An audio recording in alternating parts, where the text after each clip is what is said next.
à travers les différentes lectures. Vous allez pouvoir entendre des faits réels qui se sont déroulés à Bouzy durant la Première Guerre mondiale. Le travail des personnes restées au village durant cette période fut très pénible et salutaire pour le pays.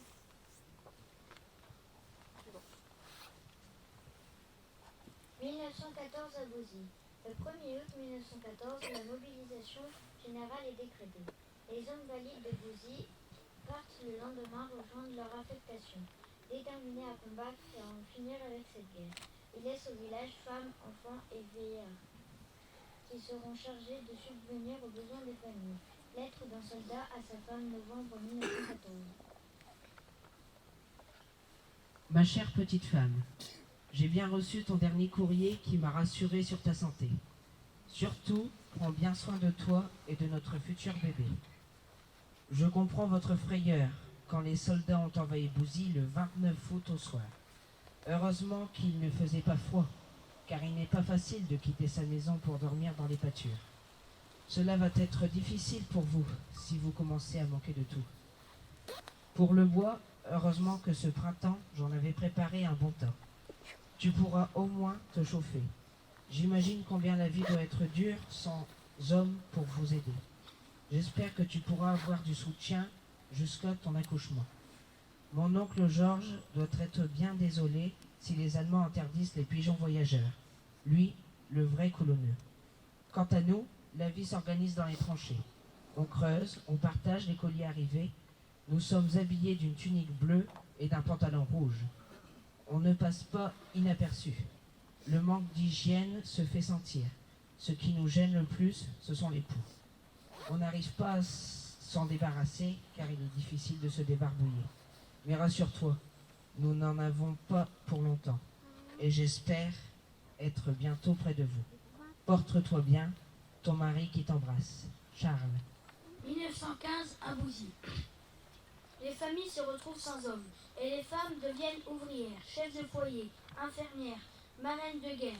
Si elles ne combattent pas, elles participent pleinement à l'effort de guerre en suppléant la population masculine mobilisée au front. Le rôle des femmes est alors essentiel dans les campagnes afin d'assurer la production agricole nécessaire à l'alimentation de chacun. Lettre de Blanche à Charles, juillet 1915.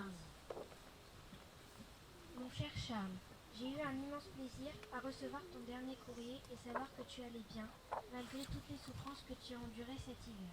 J'espère que tu as bien reçu notre écho. Au village, nous vivons selon les ordres des Allemands, avec de plus en plus de restrictions. La famille et les voisins s'organisent pour que je ne manque de rien. La petite Georgette est bien nourrie. Les rations de pain ont augmenté. On a 250 grammes par jour au lieu de 150 grammes. Mais il n'est pas bon du tout. J'ai repris mon travail à l'usine Cédou et c'est ta mère qui garde la petite. Cela l'aide à supporter l'annonce de la mort de ton frère Auguste. Le dimanche, Jette, grand-père Zéphirin, a chargé son troupeau de bois. Il a dû atteler une vache. Notre brave cheval Bijou a été réquisitionné par les Allemands. Nos poules sont baguées et le village doit fournir 1200 œufs par semaine à la commandanture de Landrecy. Et en plus, payer 5200 francs tous les mois. On doit saluer les officiers allemands dans la rue et il faut toujours pouvoir présenter sa carte d'identité et son laissez-passer. Plusieurs femmes de Bouzy ont été emprisonnées à Landrecy, faute de pouvoir montrer ces documents. On ne peut plus être dehors le soir. La vie devient difficile. Les femmes du village sont fatiguées, il y a tant à faire. Reviens-nous vite. Nous t'embrassons, ta petite femme, Blanche et Georgette. Tu nous manques énormément. Nous n'avons plus de nouvelles de toi depuis longtemps, mais je sais que tu es là, quelque part avec nous. Il fait très froid, en ce moment, dans les -20. On entend les canons se rapprocher de plus en plus. Les Prussiens sont partis, mais d'autres sont revenus aussitôt. Des pillards. Ils ont brûlé tous les bancs et les tables des écoles pour se chauffer. Ils volent tout dans nos maisons, les matelas, les lustres, les sonnettes, les balances. Il ne reste rien. Et dans l'église, ils ont volé les tuyaux de l'orgue. Nos bêtes ont été numérotées, même les lapins. La nuit, ils viennent voler dans les fermes, et 200 poules ont disparu. Eux aussi doivent avoir faim. Depuis plusieurs semaines, tous les gens du village doivent travailler pour l'Allemagne, sous peine d'amende. On fait des cordages avec les tiges des orties qu'on a ramassées. On est payé 10 marks les 100 kilos. Cet été, on a dû déclarer tous les arbres à fruits et aussi les fraisiers et les groseilliers. Les jeunes enfants ont dû monter dans les arbres cueillir les baies de sureau pour faire de la confiture aux Prussiens. Je ne sais pas ce qui se prépare. Dernièrement, un nouveau gendarme s'est installé chez Dumont, à la brasserie. Il fait le tour des fermes, il récupère tous les harnais, les sacs, les ficelles, les tonneaux et les cochons et les veaux, non déclarés. Il prend tout et retire le passeport à celui qui ne veut pas donner.